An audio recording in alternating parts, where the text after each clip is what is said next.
Live Media listeners and friends of Live Media. First, I want to thank you for this moment, and I want to thank you, Angelina and Live Media, for this opportunity to share with you part of my journey and experience in searching for life meaning, if you will. And I think that every one of us on this earth, at some point in time, is somewhat cliche, but I think at some point in time we all will ask the question: who are we, and what are we, and why are we here? What is the purpose of life? Many of us live in this life, seem to be mundane. As we go to work, we worry about bills and pay, and you're born, you live, take care of your responsibility as we know it, and at some point in our life, leave this earth life. There was a saying that it stayed with me for many years now, and that is, and I quote, "So many enter this world with nothing and leave with nothing." And that is really, really sad. When I thought about that, about my life, it's difficult to comprehend as far as that one day I will leave this life and know very little. And that was a turning point in my life where I thought very hard about different things. What is the point of accumulating wealth? What is the point of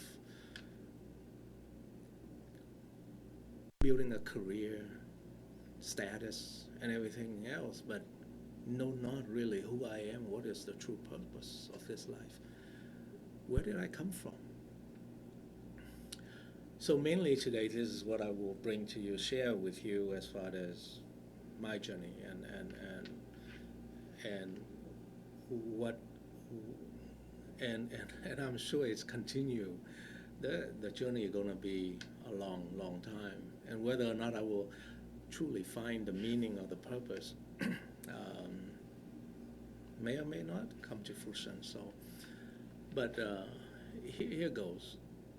What I've found is through the many discovery and study through different religions, the many questions I ask: why do I have this belief? Why do I belong to a certain religion or religious organization, whether it's Christianity, Catholicism, Buddhism, or Hinduism? Why are there so many different religions? And after some time understanding about the different cultures and race and different people of colors and from all around the globe and thing, I can see the identification of individual identification, if you will, and the need to belong to a certain organization, whether and within a culture or race, if you will.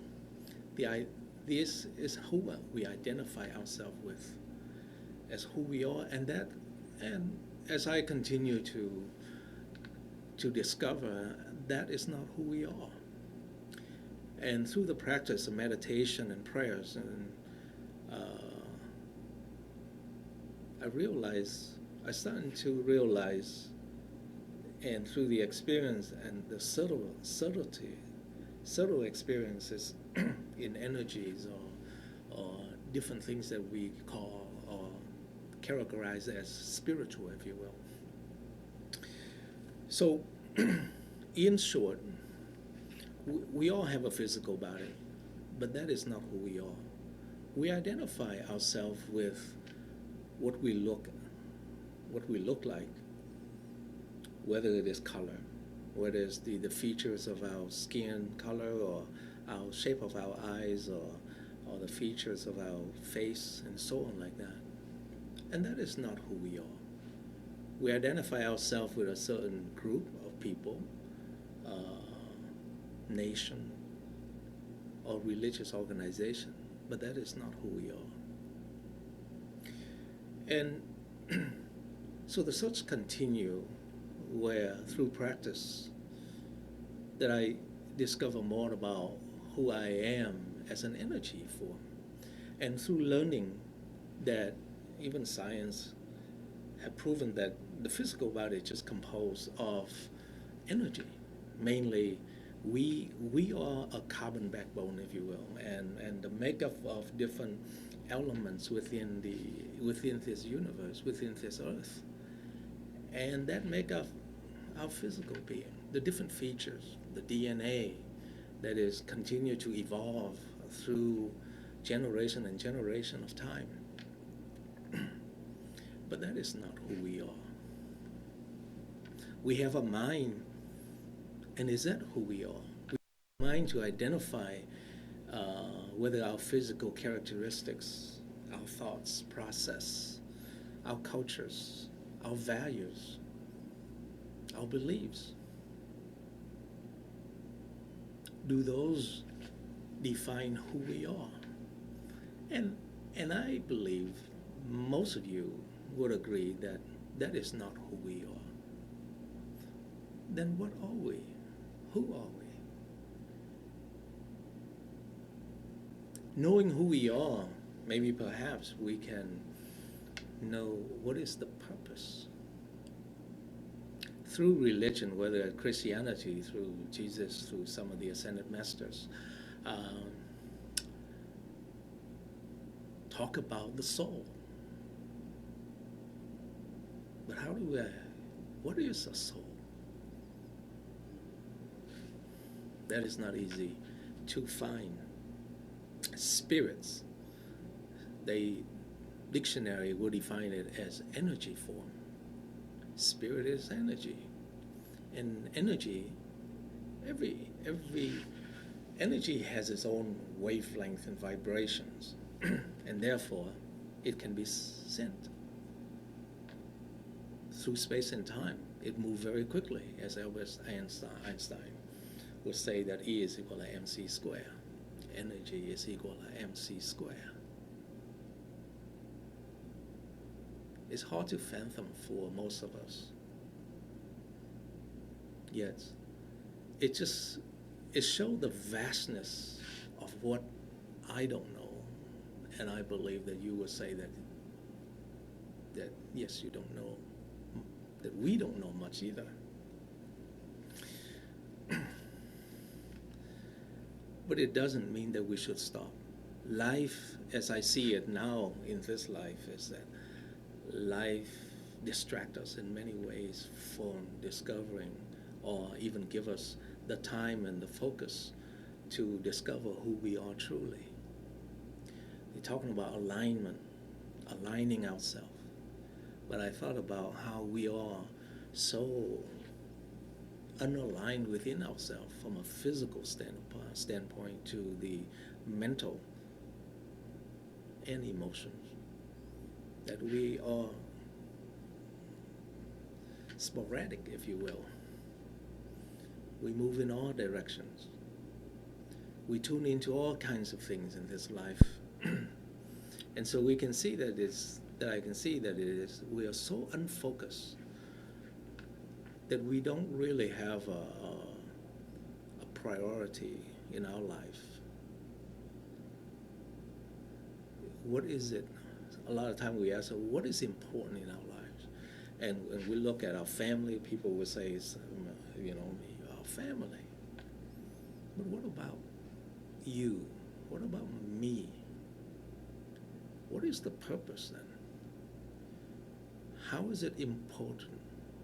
Everything else in life eventually will leave, as we know it, in a physical form. Many things that we manufacture or design eventually will break apart.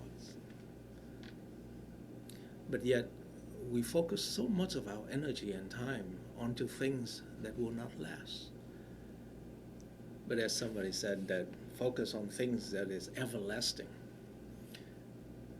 Yet, our mind cannot comprehend the everlasting things. And so, our mind cannot focus on those things. So, therefore, is to say that is our mind who we are? If our mind cannot focus on the everlasting, but focus only on fleeting things, then it cannot be who we are. What is the mind? That can be another subject. Back on the topic of who are we? Soul.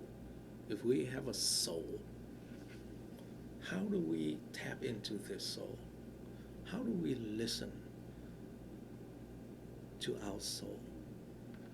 What is our soul saying? How does our soul us? If everything is energy, just as our physical is made up of all elements and they are energy, as if you look deeper and deeper into it, it's just the makeup of electrons, protons, neutrons, and you look deeper and deeper, as science say, you look deeper, deeper, it's just a lot of empty space. So it's energy.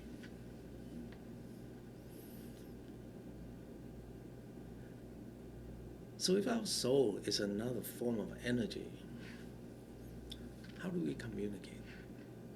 Then how do we listen?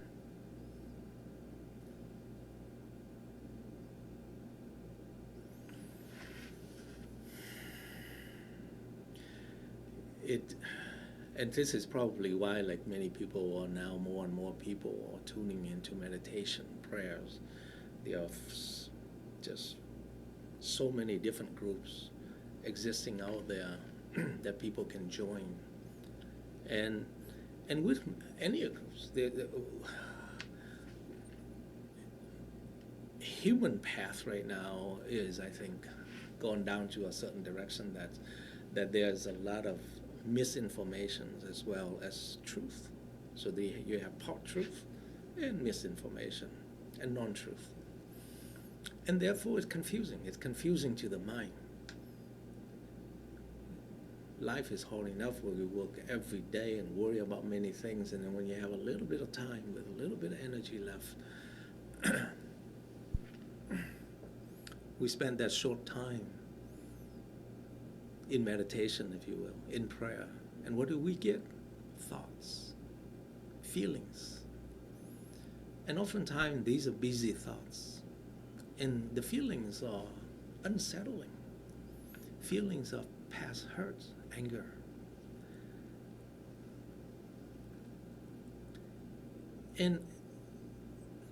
Or shame or guilt. Most of the time, and then every now and then for some people, you have happy moments. But these happy moments are few in between, and for most people, it's these strong emotions that are unpleasant, that bring them non-peace. And yet we sit in meditation and prayer and we have these things. And for some people saying, this is not mine, this is not me, it's not for me. And maybe that is the reason that a lot of people just give up on it and continue search to another group and another group and another group. And it's a wonderful thing, really, for those who endure these things and willing to endure and keeps on searching. It's a very beautiful thing. You don't give up. That is human nature, isn't it?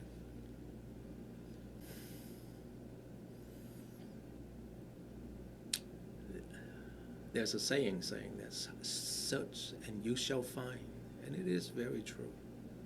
When you're whole, deep within our heart, when we cry it out, that I want to know, and you search with all your mind, and that is when our mind and soul and body all now align in and focus on this one, is to know. And oftentimes maybe that is the requirement, where people identify with whether or not it's angels or whether or not it's Buddha or Kuan Yin or Muhammad, Allah, whoever it is that they are, that their faith hold them to, that they identify with these miraculous or supernatural mystics way of communication that they experience. And it's a very powerful, and it leaves such a powerful emotions in that person that give you that boost, if you will, that's encouragement in order to continue the path, the journey in searching of who we are.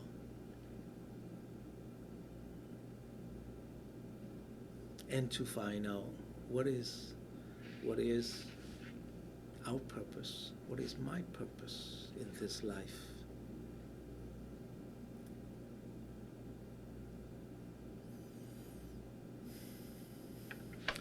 So I want to take a moment here. Again, thank you to Beltline Media audience and listeners, friends, brothers and sisters. I want to thank you, Angelina, Beltline Media, for this opportunity to share. This is just an intro as into the who I am, what I am, and what is my purpose. Hopefully in the next episode, we'll go a little bit deeper into a little bit more details as far as my personal experience in my own search. So we'll be talking about understanding about the mind, understanding about the emotions. What are blockages? How is that block? What are the main five senses? What is the most important sensory that communicate between the outer world and the inner world, the inner being of who we are,